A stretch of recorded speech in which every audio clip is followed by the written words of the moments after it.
Hi, everyone. Wanted to share some thoughts with you for the upcoming holiday of Yom Haatzmaut. This is a time of year when we think about the state of Israel. This week is Yom HaShoah. Israel has the largest concentration, largest number, of course, of Holocaust survivors in the world. And we have Yom HaZikaron, the day in which we remember all the lives that were lost so that the Jewish people can have a country, so the Jewish people can be free in their own homeland. And of course, we have Israel Independence Day, the great day of Yom Haatzmaut, when we were able to declare ourselves, after thousands of years, home under our own sovereignty, not beholden to anyone or anything. And how do we do that? How do we celebrate from Virginia, from America, from the diaspora? And I think it's worth noting that the first celebrant, if you will, the first supporter, first advocate, the first Zionist perhaps in the history of the world was Avram Avinu. Avram and his wife Sarah together, they were supporters of the land of Israel while being in the diaspora, so to speak. They were in Haran. They weren't yet in Canaan, but they were planning to be there. They were hoping to be there. They gathered their things. They gathered their items. They packed up. They told their neighbors. They recruited an entourage. They told everyone about the Almighty. And Israel was very much a part of that story. To go where Hashem told them to go to the land that Hashem put on high spiritually, a land of Kedusha, a land of holiness. And so I think we can relate in the sense that just like Avram was living outside of Israel when he first thought about Israel, we need to think about Israel. We need to have our minds on Israel. And we need to support Israel however we can in our specific situation. There are two mitzvos that pertain to the land of Israel in terms of its settlement, its fortification, if you will. The Harashtem ha'aretz, the Almighty commands us to go ahead and to make it ours. This is our inheritance. We were in Egypt for so long, but we're told in the Midbar to go ahead and to lay claim to what was ours, what was given to us, what belonged to our ancestors, to our matriarchs and patriarchs. And there's a second action item. There's a second commandment besides v'horashtem, and that's v'shavtem ba, to settle it, domesticate it, to make it ours in terms of residence. That's v'shavtem ba. These two commandments. And today, if we look at these two commandments, v'horashtem is very difficult. It's not for Virginians. We'll add a caveat to that later on, but Yoshua conquered the land. That was accomplished. That commandment was done. Today, we don't have the exact biblical borders or parameters. It's complicated. We need international. Do we need international license? Do we need the green light from others to make sure that that which the Almighty gave to us is in our hands? Are we satisfied with what we have in terms of the boundaries at the moment?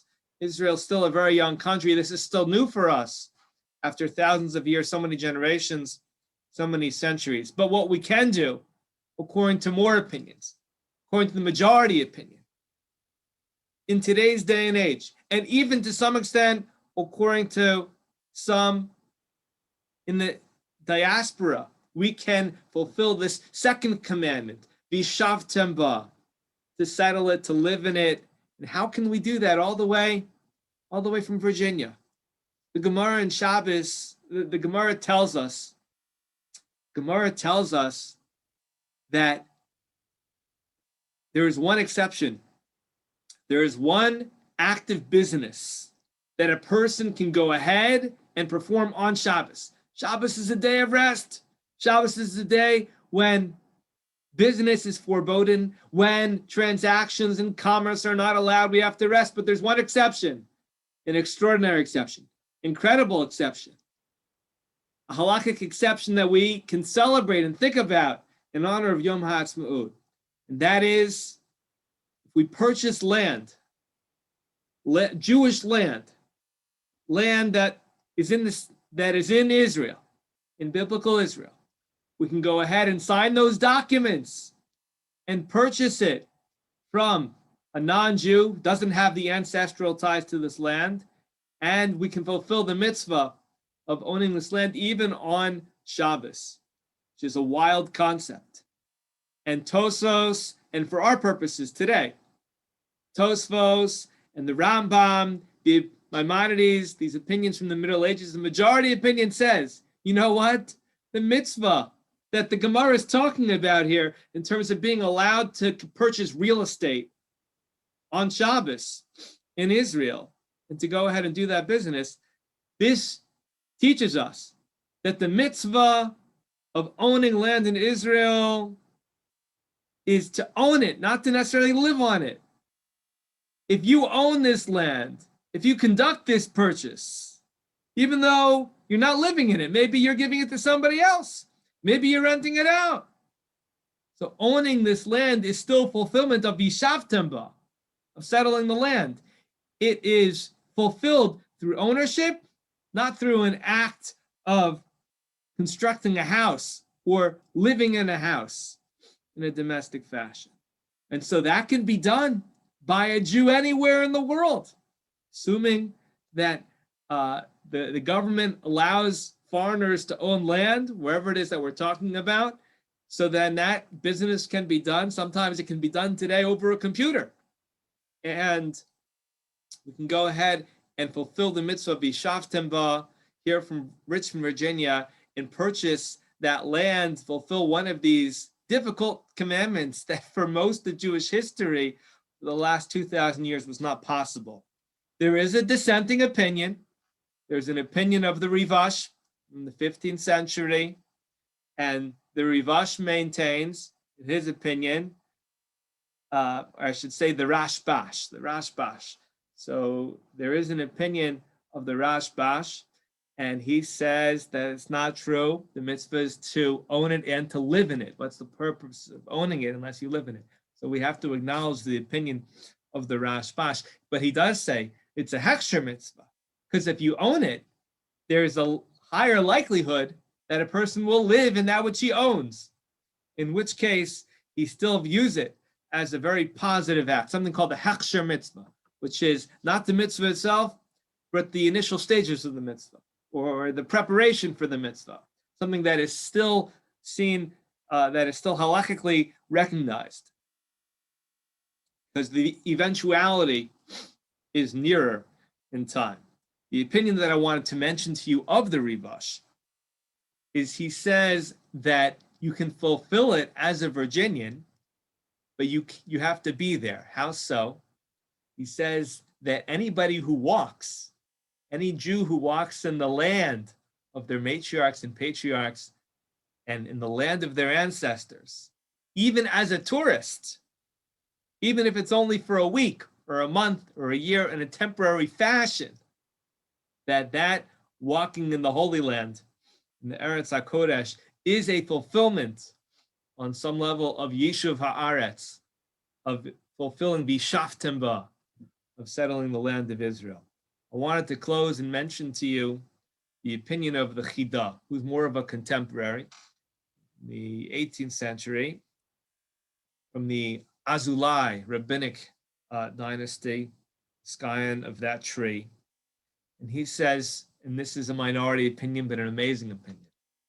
He says, not only can we fulfill Yishuv Haaretz, but we can even fulfill the Harashtem ba. Now, this we haven't seen before. There's no opinion other than the Chida from centuries past that says that a person can fulfill the Harashtem ba, the first of the commandments mentioned in the verse with regards to the mitzvos of Israel. He says, how so? He says, if we support the poor of the land of Israel, if we send money and we collect in our pushkas, in our charity boxes, money, and we send them to the poor in Israel, it can be a tough environment. There's a lot of poverty in Israel, especially throughout the ages. The Chidah said that a person, by enabling others to be in the land of Israel, can fulfill settling there. And not only that, and that's Vishaftem ba, but again, the more controversial opinion of fulfilling V'harashtem es haaretz, he says if a person supports the military, the soldiers, and provides for help to them for the defense of the land of Israel, then it's a fulfillment of V'harashtem ba.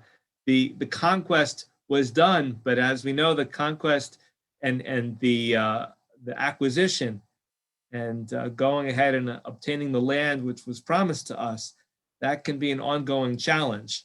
And so if somebody financially supports the defense, the military of the land of Israel, then you can fulfill this mitzvah in the Torah of V'harashtem ba as well. And he's of this opinion that both can be fulfilled today in the 21st century, even from Richmond, Virginia. So however we want to celebrate Yom Haatzmaut, we ought to celebrate.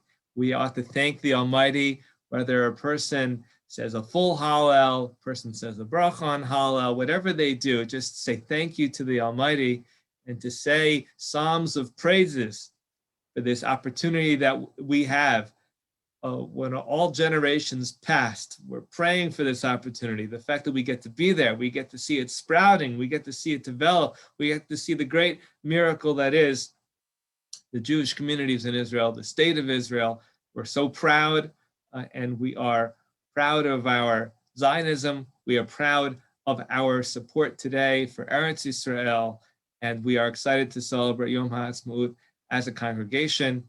Everybody have a wonderful Shabbos. All the best.